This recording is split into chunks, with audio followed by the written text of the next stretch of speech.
Hey guys, welcome back to the WODdoc Project 365, episode 1820. Guys, if you're following along on YouTube, jump on over to the WODdoc.com and check out all full length videos that we house there. Today what we're doing is a lat release using a stick roller. This can be done with a broomstick as well. A patient asked me about this, so I figured I might as well share it with you guys as well.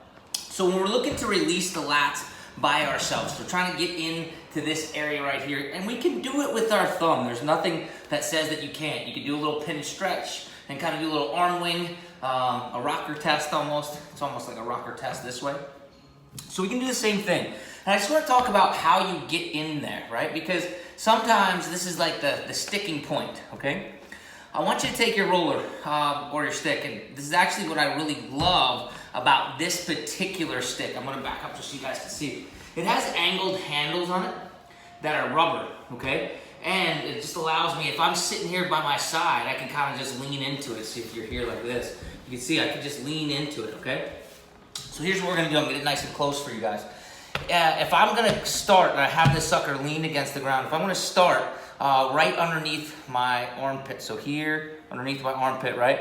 I'm going to put some pressure in, and I'm going to hit ribs, okay? But that's not where we stop. Where we stop is as we kind of let that arm down, you'll see how that tissue kind of like folds over. I get a little relaxation down here in this lat because this would be a lat stretch, right? This would be a lat contracted.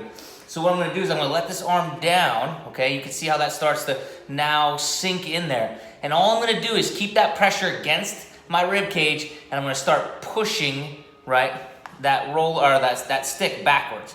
And now that allows me to get into that subscat, but it's also getting a little bit of lat as well.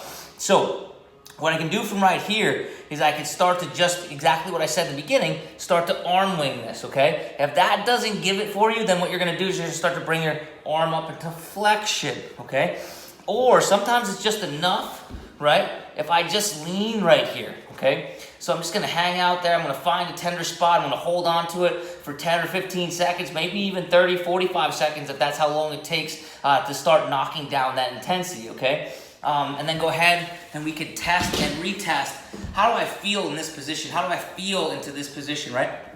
So just that is the big takeaway of today's message is if I'm trying to get in and mobilize these lats, I want to start mid-axillary, that means right underneath the armpit. I want to lean in, and then once I lean in, I'm going to drop my arm down. I'm going to push back, and that allows me to get into that lat tissue really well. Guys, I hope this helps you out. Questions and comments, please post them below. Otherwise, we are here each and every day optimizing function to optimize performance.